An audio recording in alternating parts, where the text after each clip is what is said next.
The coffee shop was packed that rainy Tuesday afternoon.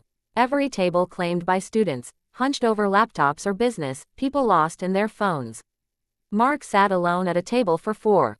His daughter's empty booster seat beside him, a painful reminder that this was supposed to be their day together, but Emma was home with a fever and he'd come anyway, unable to face the silence of their apartment. He stared at his untouched coffee, wondering when single parenthood had become this lonely when the girl appeared. She couldn't have been more than 19, balancing a tray with one hand while maneuvering a crutch with practiced ease. Her right pant leg was pinned up neatly just below the knee. Mark noticed her scanning the crowded cafe, her expression somewhere between hopeful and resigned, like someone who'd learned not to expect much from strangers. "Excuse me," she said softly, her voice barely audible over the hiss of the espresso machine. "Can I share this table?" Mark looked up, really looked at her for the first time. She had kind eyes, the sort that held stories he suspected she rarely told. "Of course," he said quickly, moving his laptop and scattered papers to make room. "Please sit down." "Thank you," she smiled. And something in that smile cracked open a place in his chest he'd kept carefully sealed since his wife left. Not attraction, something deeper. Recognition, maybe the understanding that passes between people who know what it means to navigate a world that wasn't built for their particular struggles. She settled into the chair with the efficiency of someone who'd done this dance 1,000 times. Propping her crutch against the table where it wouldn't trip passing waiters. Mark tried not to stare, tried to return to his work, but found himself watching from the corner of his eye as she pulled out a worn notebook and began to write, her hand moving across the page with urgent purpose. They sat in comfortable silence for maybe 10 minutes before she spoke again. "I'm writing letters," she said, as if they'd been mid-conversation all along, "to strangers who've shown me kindness. I figure most people never know the difference they make. You know, they do something small, something they forget about by dinner, and it changes someone's whole day, maybe their whole life." Mark set down his coffee cup. "How many letters have you written?" 243. She didn't look up from her notebook. "Started 3 years ago after the accident. Figured if I was going to survive, I should at least make the survival mean something." The accident. Mark knew better than to ask, but she told him anyway, the words spilling out like she'd been waiting for someone to finally listen. She'd been 16, a promising track athlete with scholarship offers from 3 Division I schools. A drunk driver ran a red light at 60 meters an hour. And just like that, her future evaporated. The physical pain was brutal, but the emotional devastation was worse, watching her dreams get amputated along with her leg. Seeing the pity in people's eyes replace the admiration that used to be there. "The first year I wanted to die," she admitted, finally looking up at him. "I'm not being dramatic. I actually genuinely wanted to stop existing. But then this woman, I never even got her name. She was behind me in line at the pharmacy where I was picking up pain meds. I was struggling with my crutches and she didn't swoop in to help like some hero. She asked what I needed. She waited for my answer. She treated me like a person who still had agency, not a tragedy that needed rescuing." Mark felt his throat tighten. He thought about Emma, about all the times he'd felt like a failure because he couldn't protect her from every hurt. Couldn't give her the 2-parent family he'd imagined. He thought about the judgment he sometimes felt from other parents. The way some people looked at him like single dad meant somehow less than. "That's when I started writing the letters," she continued.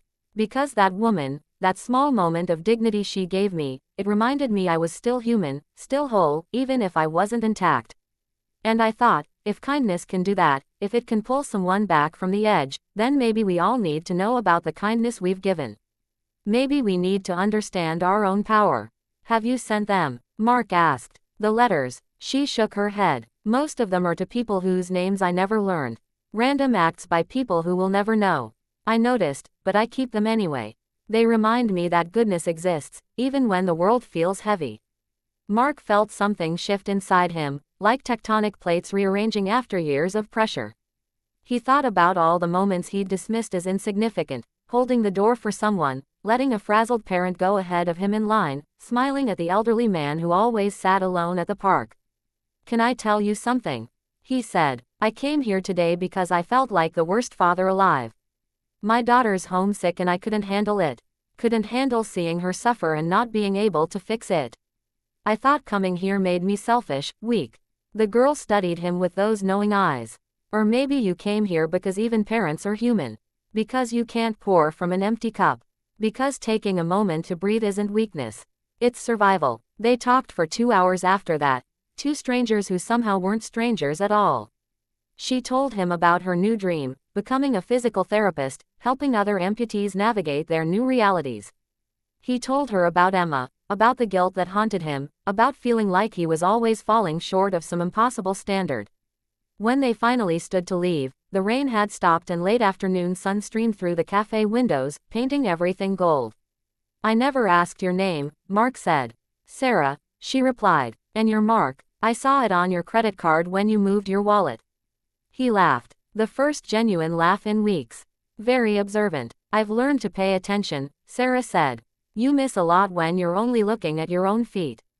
As they walked toward the door, Mark did something he'd been thinking about for the past hour. He pulled out his wallet and extracted a business card for the pediatric practice where Emma went. On the back, he wrote a name and number. This is my friend Rachel, he said. She runs a nonprofit that provides free prosthetics to kids who can't afford them. They're always looking for volunteers, especially people with first-hand experience. If you're interested, Sarah took the card, her eyes filling with tears. You're going to be in my letter book, she whispered. Number 244.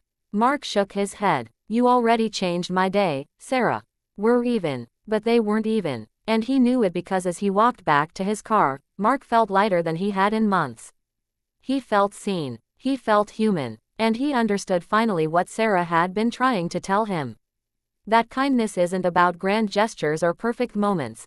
It's about showing up. It's about sharing your table when someone asks. It's about treating people, including yourself, with the dignity everyone deserves. That evening, he sat by Emma's bedside, stroking her feverish forehead, and told her about the girl in the coffee shop, about letters to strangers and the invisible threads of kindness that connect us all. Did you help her, Daddy? Emma asked, her voice small and sleepy. I think, Mark said softly. We helped each other. And for the first time since his wife left, since his world had narrowed to just him and his daughter against everything, Mark understood that maybe narrow wasn't the same as small. Maybe limited wasn't the same as less than. Maybe survival, messy, imperfect. One day at a time, survival was actually its own kind of victory. Sarah called 3 weeks later. She'd volunteered at Rachel's nonprofit, fitted her first child with a new prosthetic leg, and watched that child run for the first time in a year. I wrote your letter, she said. Want to know what it says? Sure, Mark replied. It says, thank you for sharing your table. Thank you for sharing your humanness. Thank you for reminding me that broken isn't the same as finished, and that sometimes the people who save us are the ones who need saving, too. Mark smiled, watching Emma play in the yard, healthy again, laughing again. We're all just figuring it out as we go, aren't we? Yeah, Sarah agreed. But it helps to figure it out together.